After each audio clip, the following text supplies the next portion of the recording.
اب میرے بھائیوں وہ حدیث میں آپ کو ورڈ بائی ورڈ پڑھ کے سناتا ہوں جو بخاری اور مسلم دونوں میں موجود ہے. سورہ التوبہ کی آیت نمبر 118 کے کانٹیکسٹ میں کعب بن مالک کی توبہ کا بیان یہ صحیح بخاری میں باقاعدہ امام بخاری نے باب باندھا ہے, اور اس حدیث کا انٹرنیشنل نمبر ہے 4418, اور یہ حدیث مسلم میں بھی ہے 7016.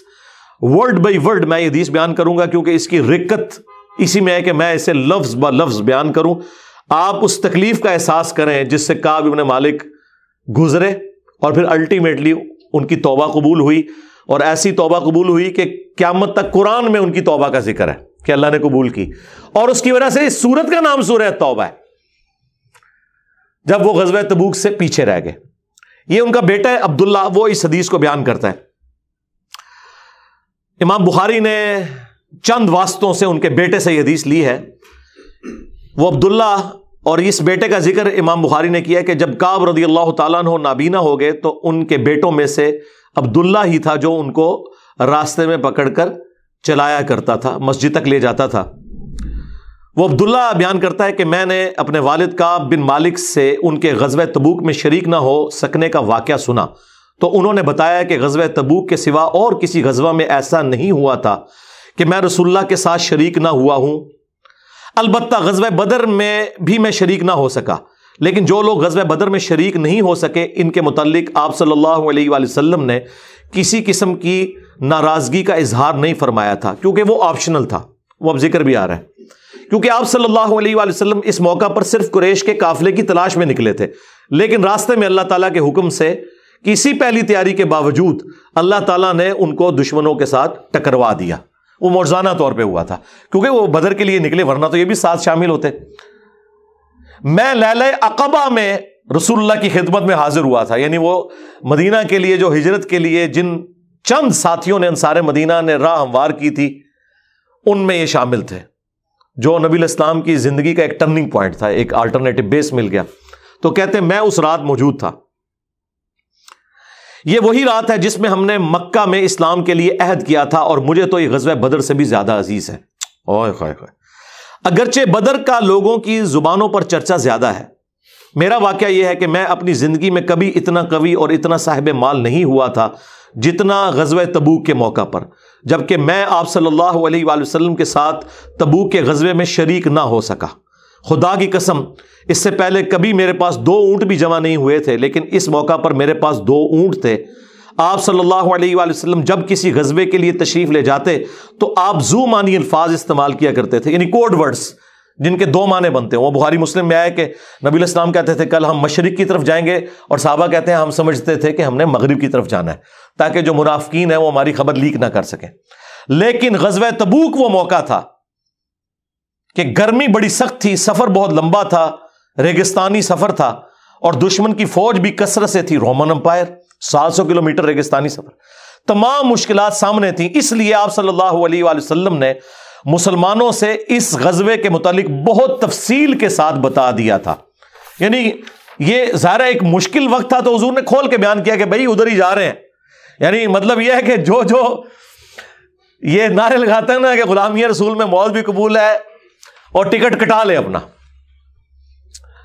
تاکہ اس کے مطابق پوری طرح تیاری کر لیں. چنانچہ آپ صلی اللہ علیہ وآلہ وسلم نے اس کی سمت بھی نشاندہی کر دی جدھر سے آپ کا جانے کا ارادہ تھا. مسلمان بھی آپ علیہ السلام کے ساتھ بہت زیادہ تھے, اتنے کہ کسی رجسٹر میں سب کے ناموں کا لکھنا بہت مشکل تھا. کعب کہتے ہیں کہ کوئی بھی شخص اگر اس غزوے میں شریک نہ ہونا چاہتا تو وہ خیال کر سکتا تھا کہ اس کی غیر حاضری کا کسی کو پتہ نہیں چلے گا سوائے اس کے کہ اس کے متعلق وحی نازل ہو. تو حضرت کعب کا کیا عقیدہ تھا کہ نبی علیہ السلام ان کے صحابہ کے پاس علم غیب نہیں تھا جب تک کہ اللہ تعالیٰ وحی کے ذریعے نہ بتا دے. تو باب شاہی کوئی نہیں, ہاں ایسے میں بولا کہ نہ بولا, میرے نبی سا ہے ہی کوئی نہیں, تیرے باب شاہی کوئی نہیں. اور یہ عقیدہ صحابہ کا کہ علم غیب یہ ہے کہ اللہ بتائے. آپ صلی اللہ علیہ وآلہ وسلم جب اس غزوے کے لیے تشریف لے جا رہے تھے تو پھل پکنے کا زمانہ تھا اور سایہ میں بیٹھ کر لوگ آرام کرتے تھے. اچھا دیکھیں اللہ کی آزمائش کہ پھل پک کے تیار ہو جائے تو آپ نے ٹائملی اتارنا ہے, اگر آپ نے نہیں اتارا تو وہ تو آپ کی پورے سال کی اکانومی اس سے وابستہ ہے. اللہ نے عین اس ٹائم پہ آزما لیا کہ ٹھیک ہے اب تم نبی کے ساتھ جاؤ. اب بعد میں بھی بھوک نظر آ رہی ہے. کہتے ہیں لوگ بیٹھ کے نہ چوراہوں پہ یہی باتیں کرتے تھے.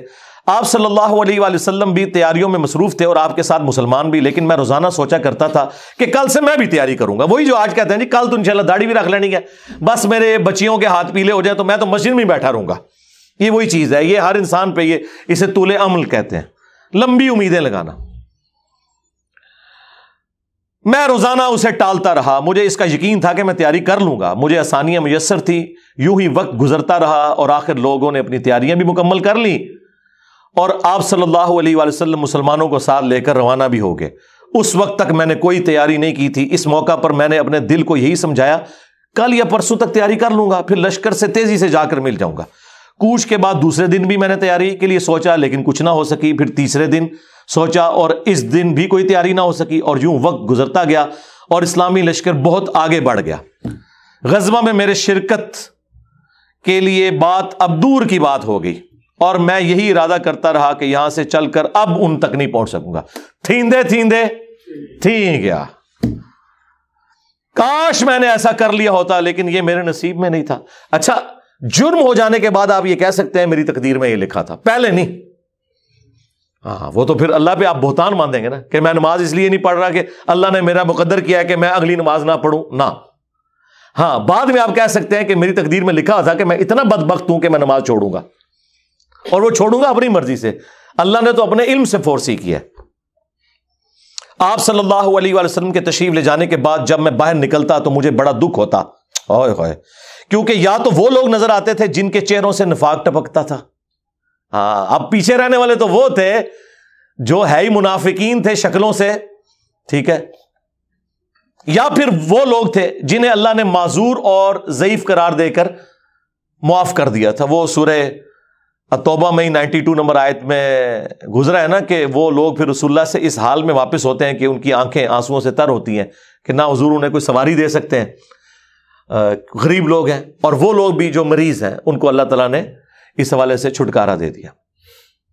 آپ صلی اللہ علیہ وآلہ وسلم نے میرے بارے میں کسی سے کچھ نہیں پوچھا، لیکن جب آپ تبوک پر پہنچے تو وہیں ایک مجلس میں آپ نے دریافت کیا کہ کعب نے کیا کیا.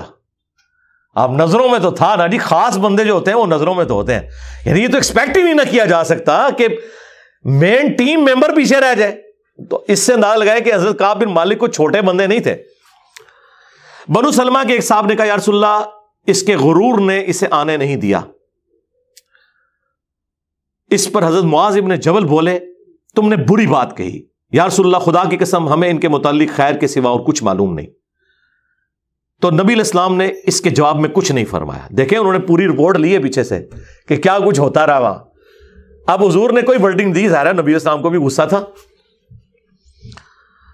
کعب بن مالک رضی اللہ تعالیٰ نے بیان کیا کہ جب مجھے معلوم ہوا کہ نبی علیہ السلام واپس تشریف لا رہے ہیں تو اب مجھ پر فکر سوار ہونے لگی اور میرا ذہن کوئی ایسا جھوٹا بہانہ تلاش کرنے لگا جس سے میں کل حضرت کی ناراضگی سے بچ سکوں. دیکھیں وہ بھی عام انسان تھے، اتنے اولو العزم صحابہ، لیکن ظاہر نفس تو ہر بندے کے ساتھ لگا ہے. وہ بھی سوچ رہے ہیں کہ یار چلو میں بہانہ کر لوں گا، کوئی مجبوری تھی. اوئے ہوئے ہوئے ہوئے. اپنے گھر کے ہر عقل مند آدمی سے اس کے متعلق میں نے مشورہ بھی کی، لیکن جب مجھے معلوم ہوا کہ نبی علیہ السلام مدینے سے بالکل قریب آ چکے ہیں تو غلط خیالات میرے ذہن سے بالکل نکل گئے اور مجھے یقین ہو گیا کہ اس معاملے میں جھوٹ بول کر اپنے آپ کو کسی طرح محفوظ نہیں کر سکتا. چنانچہ میں نے سچی بات کہنے کا پختہ ارادہ کر لیا. صبح کے وقت حضرت جب تشریف لائے تو آپ صلی اللہ علیہ وآلہ وسلم جب کسی سفر سے واپس آتے تھے تو آپ کی یہ مبارک عادت تھی کہ پہلے مسجد میں تشریف لے جا کر 2 رکعت نوافل پڑھتے، پھر لوگوں کے ساتھ مجلس میں بیٹھتے. جب آپ اس عمل سے فارغ ہو چکے تو آپ کی خدمت میں لوگ آنے لگے جو غزوہ میں شریک نہیں ہوئے تھے اور قسم کھا کھا کر اپنے عذر بیان کرنے لگے، اور ایسے لوگوں کی تعداد 80 کے قریب تھی. یعنی 80 لوگ ایسے تھے جو جھوٹے بہانے لگا رہے تھے. آپ صلی اللہ علیہ وآلہ وسلم نے ان کے ظاہر کو قبول فرما لیا اور ان سے دوبارہ سے عہد بھی لے لیا، ان کے لیے دعائے مغفرت بھی کی. دیکھو جی، آپ لوگ تو کہتے ہیں کوئی بزرگ دعا کر دے، حضور نے بھی دعائے مغفرت کر دی ہے، لیکن اللہ نے کراس پھیر دیا ہے. ہاں یہ ذہن میں رکھیں. آپ نے بہانہ بھی قبول کر لیا، دوبارہ سے بیعت بھی کر لی، چلو تجدید عہد بھی ہو گیا جی. اگر بیعت ٹوٹ گئی تو دوبارہ ہو گئی، اور دعا بھی کر دی اور ان کے باطن کو اللہ کے سپرد کر دیا. کیا بات ہے جی. یہ میرے نبی کا ہی جگر ہے جی، شکلوں سے بھی پہچان لیا ہے، صحابہ اگر پہچان ہے کا باطن کا معاملہ اللہ جانے، اس کے بندے جانے۔ اس کے بعد میں حاضر ہوا، میں نے سلام کیا تو آپ علیہ السلام مسکرائے، آپ کی مسکراہٹ میں ناراضگی تھی۔ آپ نے فرمایا آؤ، میں چند قدم چل کر آپ کے سامنے بیٹھ گیا۔ آپ نے مجھ سے دریافت کیا کہ تم غزوہ میں کیوں شریک نہیں ہوئے، کیا تم نے کوئی سواری نہیں خریدی تھی؟ میں نے عرض کیا میرے پاس سواری موجود تھی، اللہ کی قسم اگر میں آپ کے سوا کسی دنیا دار شخص کے سامنے آج بیٹھا ہوتا تو کوئی نہ کوئی بہانہ کر لیتا اور اس کی ناراضگی سے بچ جاتا۔ مجھے خوبصورتی کے ساتھ گفتگو کا سلیقہ بھی معلوم ہے، لیکن اللہ کی قسم مجھے یقین ہے کہ اگر آج میں آپ کے سامنے کوئی جھوٹا بہانہ کر بھی دوں اور آپ راضی بھی ہو جائیں تو بہت جلد اللہ تعالیٰ آپ کو مجھ سے ناراض کر دے گا، کیونکہ میں بظاہر تو بہانہ کروں گا لیکن اللہ تو وہی کے ذریعے آپ کو بتا دے گا یہ جھوٹ بول رہا ہے۔ اس کی بجائے اگر میں آپ سے سچی بات کروں تو یقیناً آپ کو میری طرف سے ناراضگی تو ہوگی، لیکن اللہ سے مجھے امید ہے کہ وہ مجھے معاف کر دے گا۔ خدا کی قسم مجھے کوئی عذر نہیں تھا، اللہ کی قسم اس وقت سے پہلے میں کبھی اتنا آسودہ حال نہیں تھا، اور پھر بھی میں آپ کے ساتھ شریک نہ ہو سکا۔ نبی علیہ السلام نے فرمایا کہ اس نے سچی بات بتا دی، اچھا اب جاؤ یہاں تک کہ اللہ تمہارے بارے میں خود ہی کوئی فیصلہ کرے۔ میں اٹھ گیا اور میرے پیچھے بنو سلمہ کے کچھ لوگ بھی دوڑے آئے اور مجھ سے کہنے لگے اللہ کی قسم ہمیں تمہارے متعلق یہ معلوم نہیں تھا کہ اس سے پہلے تم نے کوئی گناہ کیا ہو، تم نے تو بڑی غلطی کی۔ آپ علیہ السلام کے سامنے ویسے ہی کوئی بہانہ کر دیتے جیسا کہ دوسرے لوگوں نے کیا، تمہارے گناہ کے لیے نبی علیہ السلام کا استغفار ہی کافی ہو جاتا، وہی جو کچھ بھی ہے تیرے محبوب کی امت سے ہے۔ لیکن سرکار یہ کعب بن مالک تھے، ان کو پتا تھا، اور مشورہ دینے والے بھی صاحب ہیں، دیکھو کیا مشورہ دے رہے ہیں کہ کو بہانہ کر لینا سی، حضور نے دعا کرنی سی۔ مینٹالٹی اس زمانے میں بھی اس طرح ہی تھی، یہ نہ سمجھیں آج کے لوگ ہی کہتے ہیں، اس زمانے میں بھی ڈھیلے مسلمان تو تھے، تو حضور نے تیرے لیے دعا کر دینی تھی، تو نے تو یہ کام۔ اللہ کی قسم ان لوگوں نے مجھے اتنی ملامت کی کہ مجھے خیال آیا کہ واپس جا کر کوئی جھوٹا بہانہ کر ہی آؤں۔ اندازہ کرو ایڈا انہوں نے جناب انہوں نے کیتا کہ چلو ٹھیک ہے میں ان جا کے بہانہ کر لوں۔ پھر میں نے ان سے پوچھا کیا میرے علاوہ کسی اور نے بھی کوئی ایسا عذر بیان کیا ہے؟ تو انہوں نے بتایا کہ ہاں 2 حضرات اور ہیں جنہوں نے معذرت کی جس طرح تم نے کی، اور انہیں بھی وہی جواب ملا جو تمہیں ملا۔ میں نے پوچھا وہ کون ہے؟ تو انہوں نے بتایا کہ مرارہ بن ربیع اور ہلال بن امیہ رضی اللہ عنہما۔ ان 2 ایسے صحابہ کا نام انہوں نے لے دیا جو صالح تھے اور اصحاب بدر بھی تھے، ان کا طرز عمل میرے لیے نمونہ بن گیا۔ انہوں نے کہا اگر یہ 2 بدری صحابی بھی ان کے ساتھ بھی یہی کچھ ہوا ہے نا تو میں اچھے لوگوں کی فہرست میں اب شامل ہو جاؤں، میں اب پکا رہوں۔ ان کا طرز عمل میرے لیے نمونہ بن گیا۔ چنانچہ انہوں نے جب ان بزرگوں کا نام لیا تو میں اپنے گھر چلا آیا۔ آپ علیہ السلام نے لوگوں کو ہم سے بات چیت کرنے سے ممانعت کر دی۔ لو جی سوشل بائیکاٹ ہو گیا۔ اللہ اکبر۔ بہت سے لوگ جو غزوے میں شریک نہیں ہوئے تھے ان میں سے صرف ہم 3 تھے، لوگ ہم سے الگ رہنے لگے اور سب لوگ بدل گئے۔ ایسا نظر آتا تھا کہ ہم سے ساری دنیا بدل گئی ہے، ہمارا اس سے کوئی واسطہ ہی نہیں۔ 50 دن تک ہم اسی حال میں رہے۔ میرے 2 ساتھیوں نے تو اپنے گھروں سے نکلنا ہی چھوڑ دیا، ہر وقت روتے رہتے تھے، لیکن میرے اندر ہمت تھی، میں باہر نکلتا تھا، مسلمانوں کے ساتھ نماز میں بھی شریک ہوتا تھا اور بازاروں میں بھی گھومتا تھا، لیکن کوئی شخص مجھ سے بولتا نہیں تھا۔ میں نبی علیہ السلام کی خدمت میں بھی حاضر ہوتا، آپ کو سلام بھی کرتا۔ جب آپ نماز کے بعد مجلس میں بیٹھتے تو میں اس کی جستجو میں لگا رہتا کہ دیکھوں سلام کا جواب دیتے ہیں یا نہیں، اور میری نظر حضور کے ہونٹوں کی طرف ہوتی کہ جواب میں ہلے یا نہیں۔ کنکھیوں سے دیکھتے رہتے، اب حضور جواب بھی نہیں دے رہے۔ پھر میں کوشش کرتا کہ آپ کے قریب ہی نماز پڑھوں، اور میں آپ کو کنکھیوں سے دیکھتا رہتا ایسے کر کے۔ جب میں اپنی نماز میں مشغول ہو جاتا تو رسول اللہ میری طرف دیکھتے، لیکن جو ہی میں آپ کی طرف دیکھتا تو آپ رخ انور پھیر لیتے۔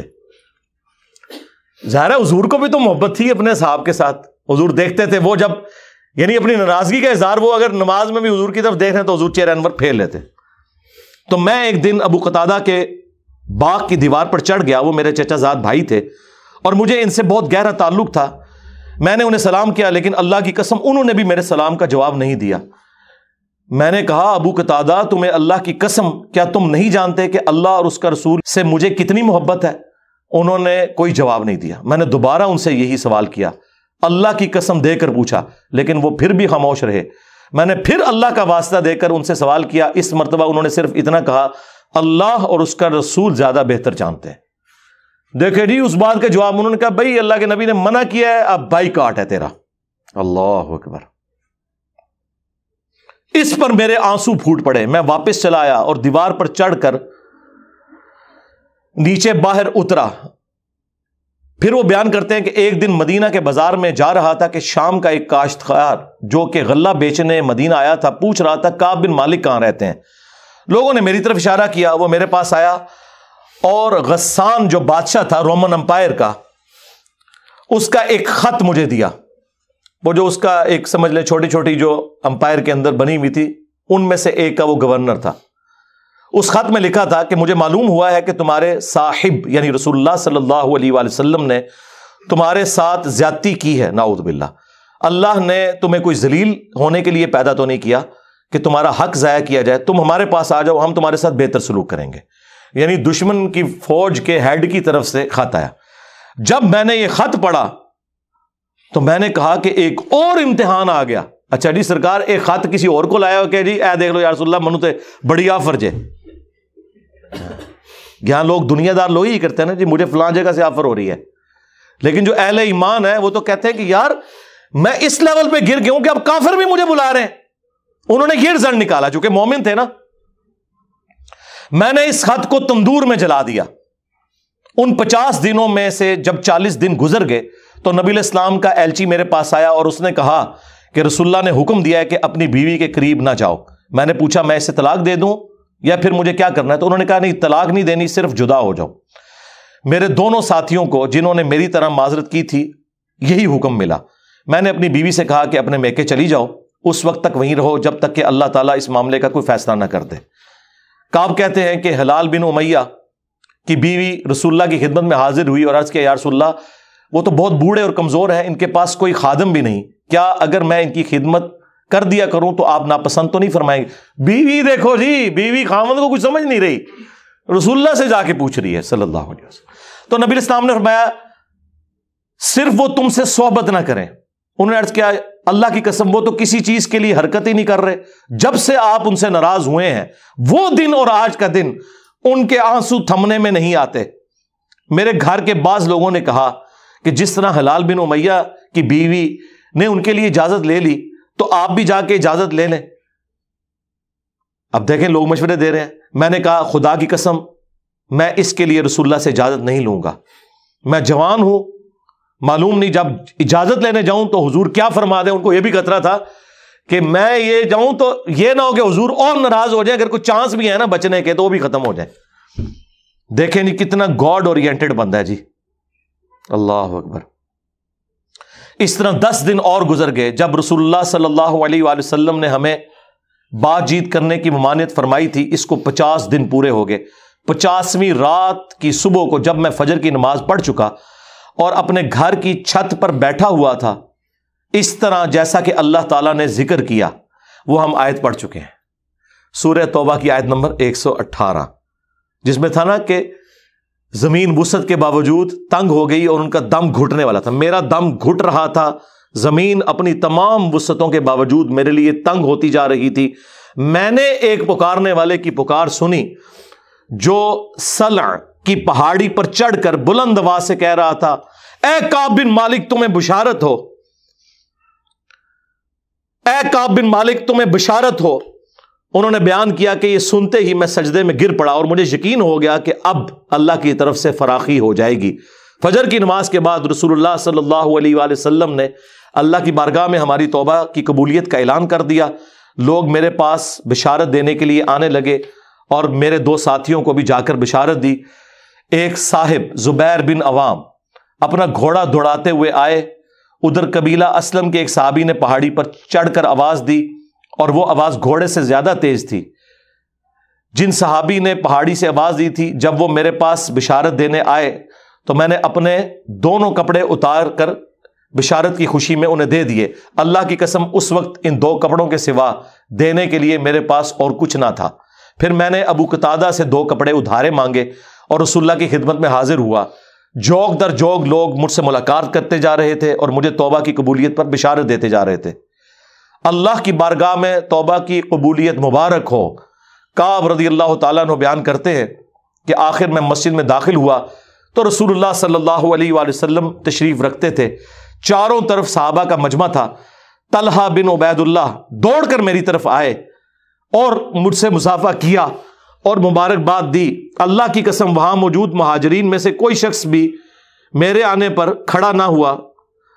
طلحہ رضی اللہ تعالیٰ عنہ کا یہ احسان میں کبھی نہیں بھولوں گا کہ انہوں نے کھڑے ہو کر میرا استقبال کیا۔ جب میں نے رسول اللہ کو سلام کیا تو آپ علیہ السلام کا چہرہ مبارک خوشی اور مسرت سے دمک اٹھا۔ اس مبارک دن کے لیے تمہیں بشارت ہو، اس مبارک دن کے لیے تمہیں بشارت ہو جو تمہاری عمر کا سب سے مبارک دن ہے۔ واقعی جی، اس سے بڑی کوئی مبارک بات نہیں ہو سکتی کسی شخص کے لیے کہ اللہ تعالیٰ اس کی توبہ کی اناؤنسمنٹ کرتے اور پھر قیامت تک قرآن میں وہ آیات پڑھی جائیں۔